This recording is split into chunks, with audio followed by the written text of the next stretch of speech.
If you look at my gallery, you'll notice that it's full of portraits of influential thinkers. This is going to be the third portrait of a series of 4 that I hope to complete in the near future. Most of my art is inspired by my other passion, reading. And Sam Harris's bibliography has helped me work out my positions regarding free will and especially morality. Ideally, we should celebrate ideas rather than people, and I do plan on making pastel vignettes regarding both topics. But if we must celebrate people we regard as heroes, just know that they'll almost always certainly let you down.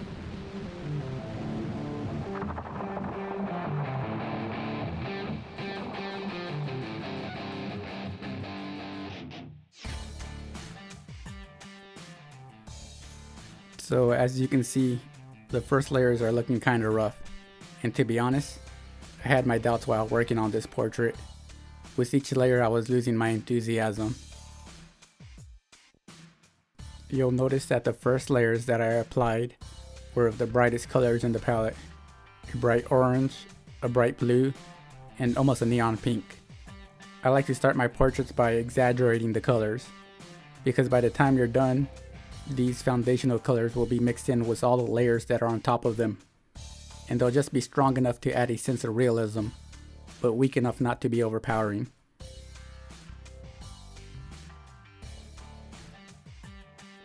So here I start adding the first highlights, and this is the stage when the form starts to come through. The dark colors help push back the painting, but the highlights is what really makes the subject come forwards off the page. I always enjoy putting in the highlights more than I do the shadows, because honestly, I do not have good control of the black pastel while laying it in. The color always seems to get away from me. So what I do to compensate is, I put a blue underlayer where I'm planning on using black. I feel like this gives me more control.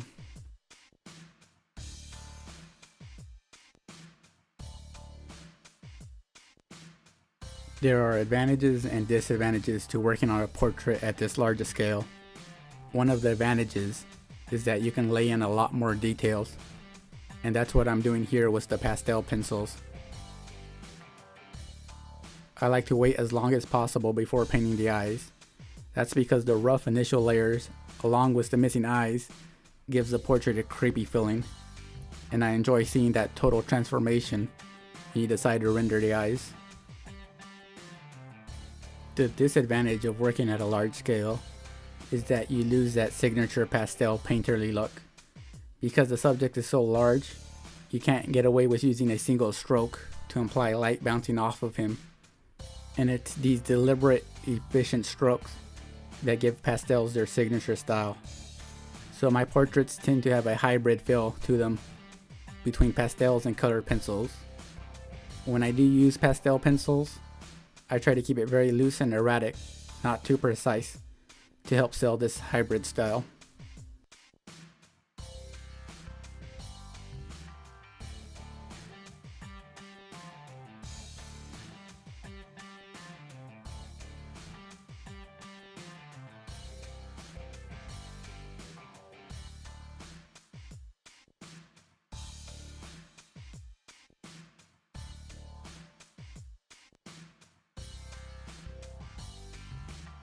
And now my favorite part, painting the eyes. I feel like this point will make or break my portrait. This will determine if I'm painting Sam Harris or Ben Stiller.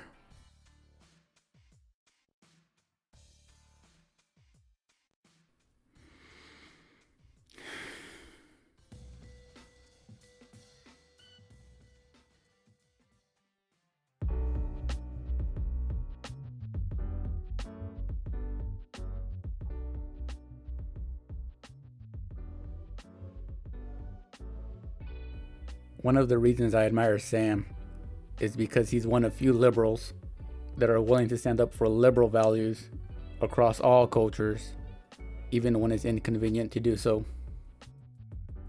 So the problem, notice, the problem is not religious extremism, okay? Because extremism is not a problem if your core beliefs are truly nonviolent.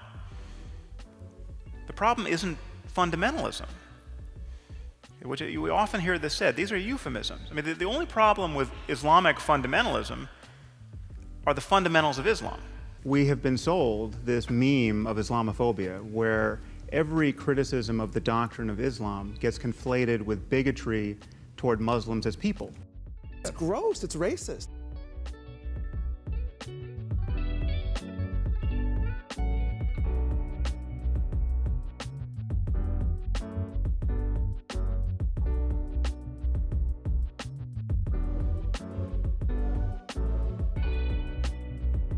It's racist.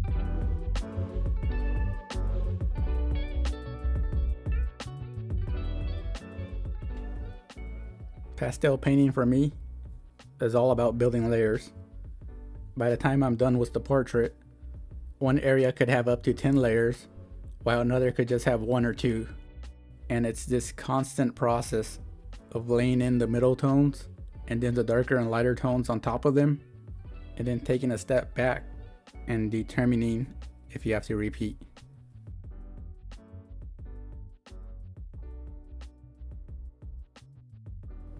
Sam has dark brown hair, but I always use blue as the foundational layer, and then I'll add the brown and black on top of it, and I'll use a lighter blue for the highlights.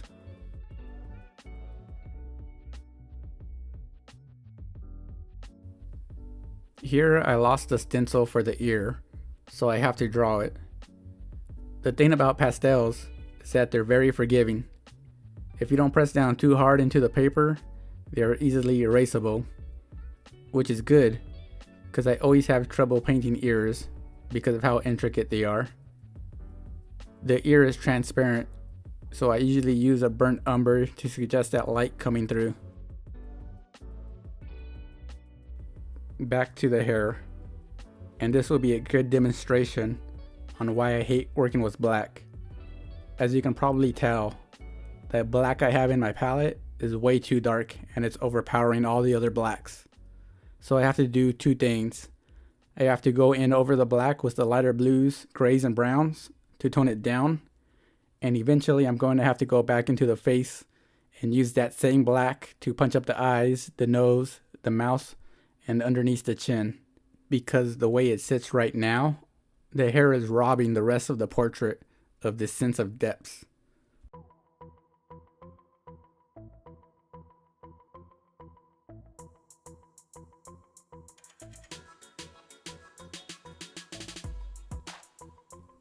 Here I'm using black and white pastel pencils to help sculpt the form of the hair.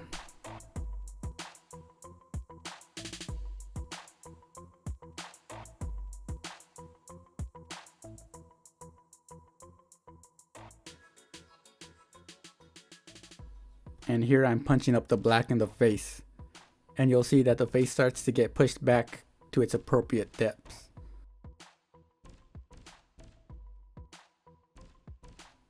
And the more I stare at Sam, the more I want to punch him in his smug face. I use a middle tone blue to help make the transition in the hairline between the hair and the scalp, so it doesn't look like he's wearing a bad wig.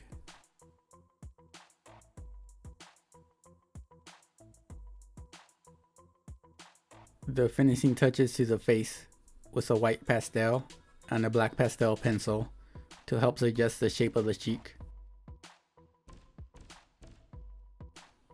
I always leave the shoulders and chest area unfinished with just 2 or 3 layers to help sell that signature pastel style.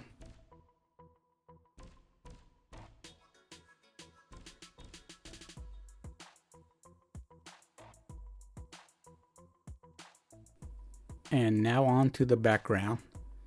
I suck at backgrounds, and if I could get away with it, I would leave it blank. But this portrait definitely needs a background.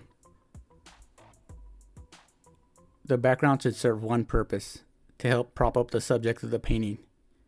The lighting in this portrait is a bit tricky, in that there are 2 sources of light. There's a neutral light coming in from the right, hitting Sam on the left side of his face, and a cool light coming in from the left, hitting him on his right side. So I decide the best way to approach the background is to put dark areas anywhere there are lighter tones. That's pretty much everywhere except the hair.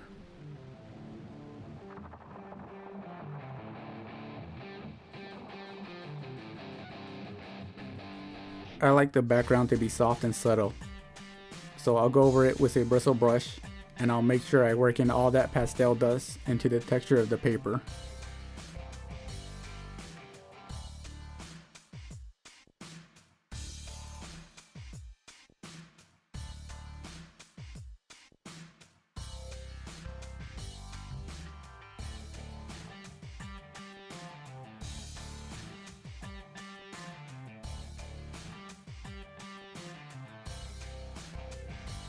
In total, this portrait took about 8 to 9 hours in 3 different sittings, and I'm very satisfied with how it came out.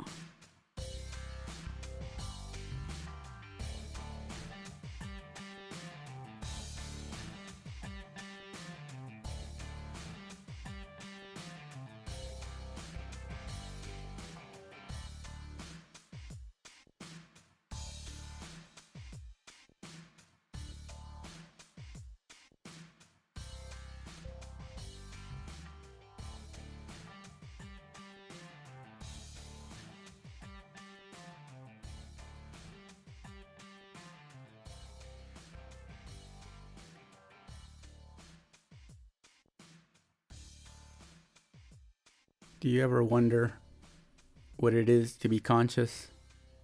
'Cause I do. All the time I wonder.